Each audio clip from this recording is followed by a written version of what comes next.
وَلَوْ أَنَّ لِكُلِّ نَفْسٍ ظَلَمَتْ مَا فِي الْأَرْضِ لَافْتَدَتْ بِهِ. And if for these people, these souls, if a soul or a person who is the evildoer, had he possessed all the wealth of the world, he would offer it to ransom him on the day of judgment. وَأَسَرُّوا النَّدَامَةَ. And they will hide or conceal their regrets, remorse. But you know, Abdullah Yusuf Ali has translated it in absolutely opposite way. They will have to declare their regrets. And you know, this word Israr, because it's my name also, you know, there had been controversy in Pakistani press during early 80s about my name also. Just like Maulana Abul Ala Maudud's name, it was also discussed. This name is wrong. Al-Ala is Allah. How come Abul Ala is the father of Allah? So you know, some people said those things in the end. It was a matter of common interest for some days in the press. In the same way, my name was also discussed, Israr. What does it mean? But when I studied, you know, Lisanul Arab, I found that this word has both the meanings. To hide something, asarra yusirru israran, and to tell some secret. Because if'al, you know, it has a quality. This bab, if'al, has a quality which is called in Arabic nahw and grammar, salb ma'akhiz. Salb ma'akhaz. Fals means money. Iflas, without money. So sir means secret. To break the secret, israr. And to keep the secret, israr. So it has double meanings. So these two meanings, you know, they are included in this word. Asarrun nadama. They will hide within them the regrets that they will have, what we did. Or they will have to, and they will, you know, they will declare their regrets. Lamma ra'ul azab, when they will see that punishment. Wa qudiya bainahum bil qist, and you know, it will be decided with justice among them. Wa hum la yuzlamun, and they will not be wronged. Ala inna lillahi ma fis samawati wal ard. Behold, whatever is in the heavens and whatever is in the earth belongs to Allah. Ala inna wa'dallahi haqqun. Behold, the promise of Allah is true. Walakinna aksarahum la ya'lamun. But most of them don't know. Huwa yuhyi wa yumeet. It is He who gives life. And it is He who puts to death. وَإِلَيْهِ تُرْجَعُونَ. And then you will be returned to Him. Now we find two ayat, you know, very important ayat regarding, you know, Quran, the level of Quran, how big a blessing it is, what are its different aspects, how He influences human beings. Ya ayyuhan nas, O mankind, qad ja'atkum maw'izatum min rabbikum. To you has already come the sermon, the heart-rending sermon from your Lord. Note this word, sermon. Qad ja'atkum maw'izatum min rabbikum, number one. وَشِفَاءٌ لِمَا فِي الصُّدُورِ, and the cure of the ills of the heart. What are the ills of the heart? Love of this world, love of wealth, lust for power, jealousy, haughtiness. These are the ills of the heart, or the diseases of the soul. Number one, it is this sermon, heart-rending sermon. Number two, it's the cure for all the diseases of your hearts and souls. Wahudan. Number three, it's the guidance. Warahmah. Number four, it's the mercy. But this is Hudam wa Rahmah lil Mu'mineen, only for those who believe in it. Now this has a logic in this sequence, you know. Because if the hearts have hardened, just as we know, ثُمَّ قَسَتْ قُلُوبُكُمْ فَهِيَ كَالْحِجَارَةِ أَوْ أَشَدُّ قَسْوَةً. So no advice will be able to be effective.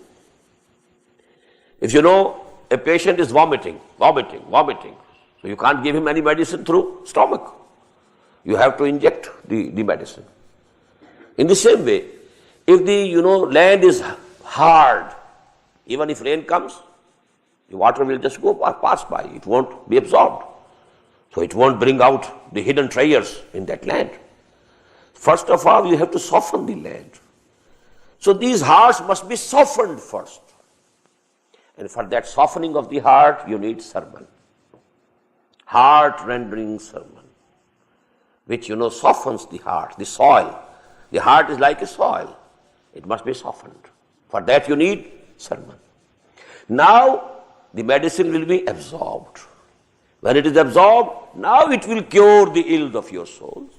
But if it is not absorbed, you just hear from one ear and it goes out from the other, what use? So actually, number one, mau'izah. Number two, shifa'un lima fi sudur. And when the ills of the heart and the soul are cured, only then you can avail of the guidance.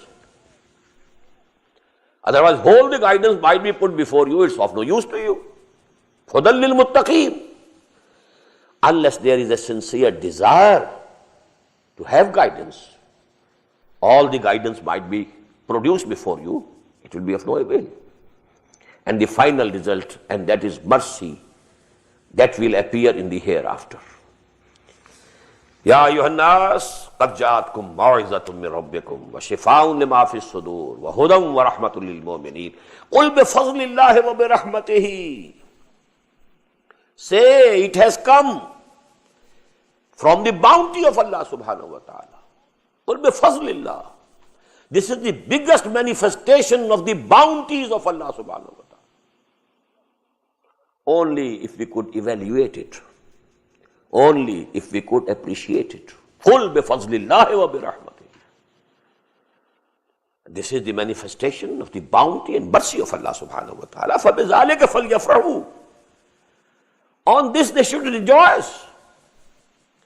If there is some lottery of $5 million, somebody gets it, he rejoices. It has come to me. Oh, you Muslims, oh, you human beings, if you can only evaluate what's the value of this Quran, you must rejoice in it that you have it. فَبِذَلِكَ فَلْيَفْرَحُوا. Although this farah, this word is not used in good sense. La tafrah. Commonly it is not used in good sense. But here, if you have to enjoy, over enjoyment, it is farah is over enjoyment, over happiness. But if you want to be over happy, this is the wealth, true wealth. So, فَبِذَلِكَ فَلْيَفْرَحُوا هُوَ خَيْرٌ مِّمَّا يَجْمَعُونَ. It is much better than what they are gathering and amassing. The worldly wealth, the articles, the furniture, the articles of decoration pieces, very costly decoration pieces being bought, and you put them in your drawing room so that a visitor is impressed. The antiques, everything that you are proud of. Huwa khairum mimma yajma'un. This Quran is much valuable, much better than all those things which they gather. قُلْ أَرَأَيْتُمْ مَا أَنزَلَ اللَّهُ لَكُم مِّن رِّزْقٍ فَجَعَلْتُم مِّنْهُ حَرَامًا وَحَلَالًا. This subject has been discussed, in detail in the Madani surahs.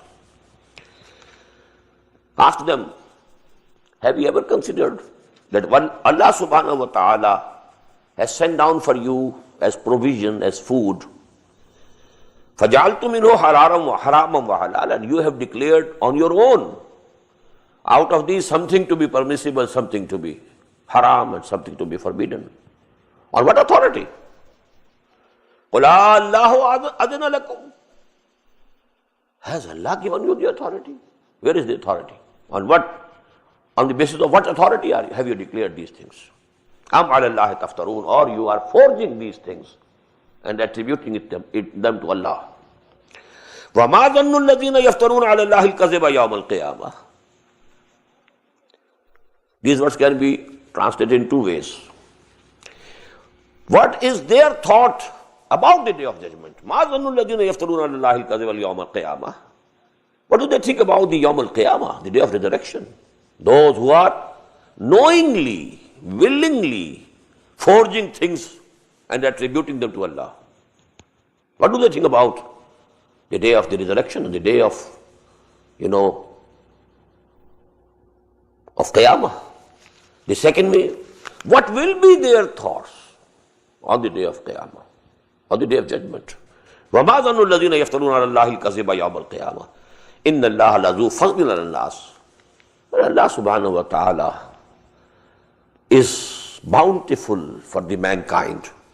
وَلَكِنَّ أَكْثَرَهُمْ لَا يَشْكُرُونَ. But most of them are not grateful.